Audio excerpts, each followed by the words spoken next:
In this third tutorial on how to append a range of data in Google Sheets with Google Apps Scripts, we are going to talk about handling for this rather strange edge case here. So previously we used our super fast binary search to allow us to append data to a sheet where there is a rolling total down one side, and that worked perfectly. However, in this tutorial, using a binary search where there's gaps in the data is going to cause some errors.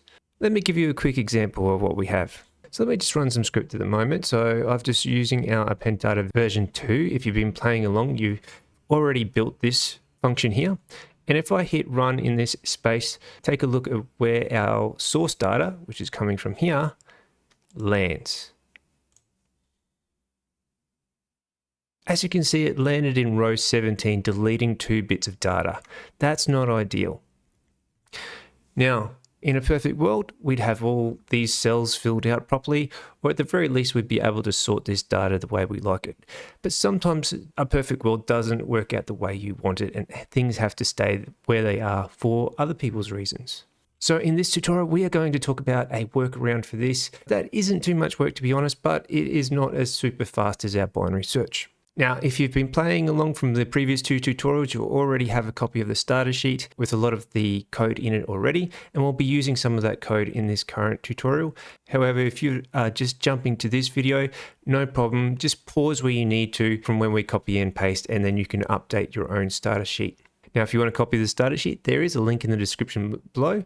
Pause the video now, make a copy, get it all happen, and then we'll get cracking. Okay, you're back, you made it, good stuff.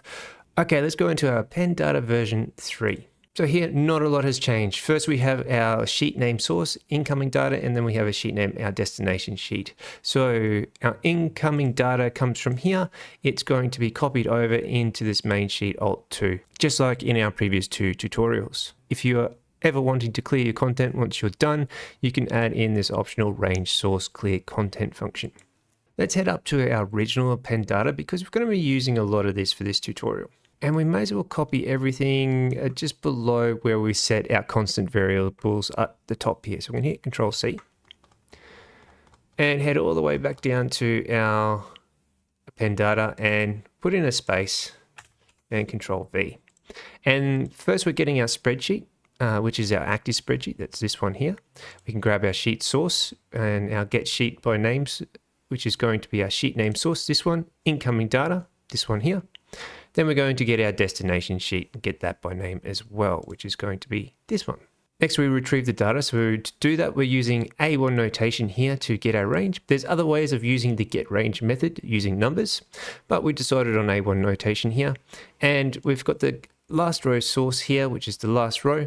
And then we've got A2-D2 to get that source. From there, we collect the values from that range, which are going to be these values here, and get them ready for us to copy them over. So down here, we've got our pasted data. So we're going to make a small change to this first empty row because as it is a first empty row where we have all these weird blank bits and we have a rolling total down the side will be row 31. And that's not ideal. So what we need to actually do to get this last row is to collect all the values in this range here and then search in reverse order up until we find something in this range that has some form of data in it. It's okay if it's empty or someone actually deleted it out of empty, but we need to keep iterating up until we find this row that has perhaps a blank in the first cell, but in the next cell it has sales.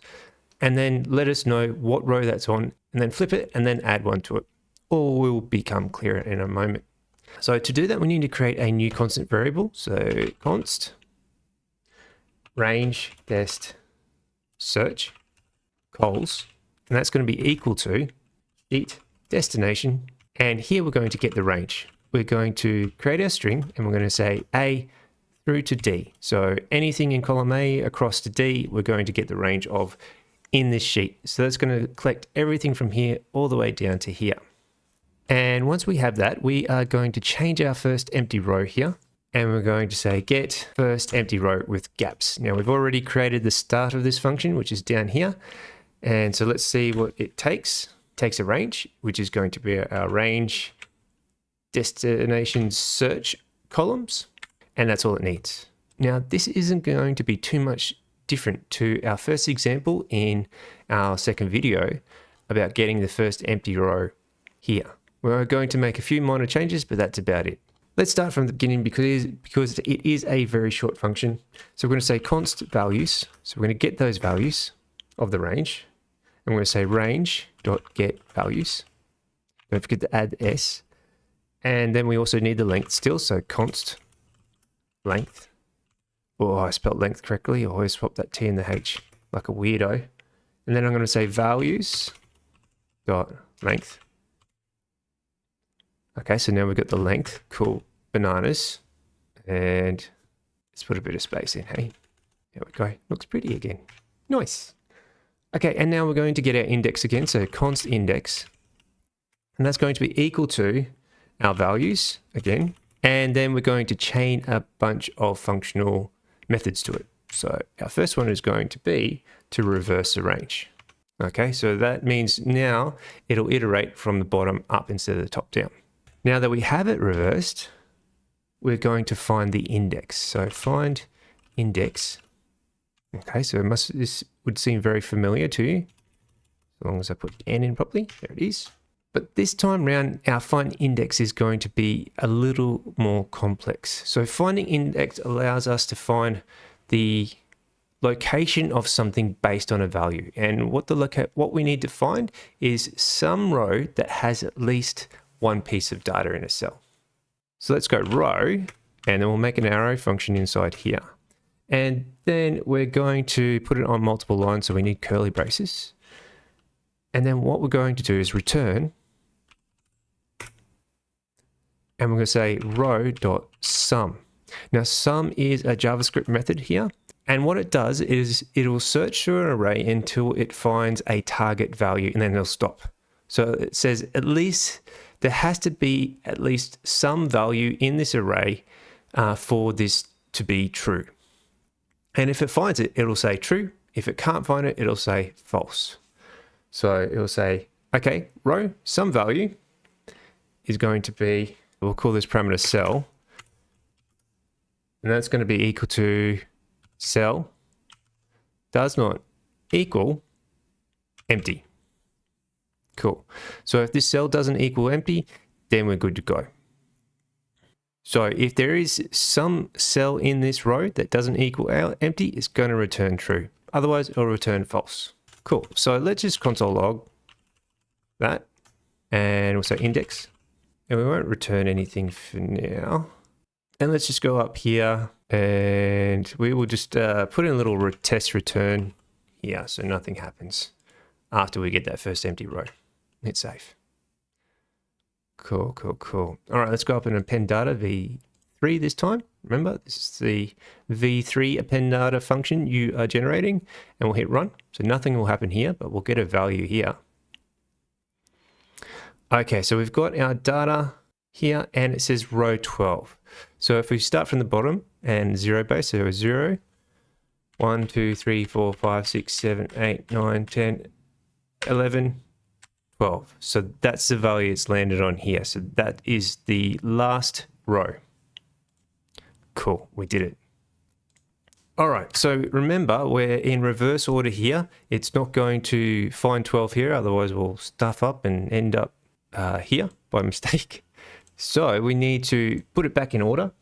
Const row, and it will say if index does not equal -1. So if it didn't find anything, which means that this entire range is completely filled up with some sort of data in it.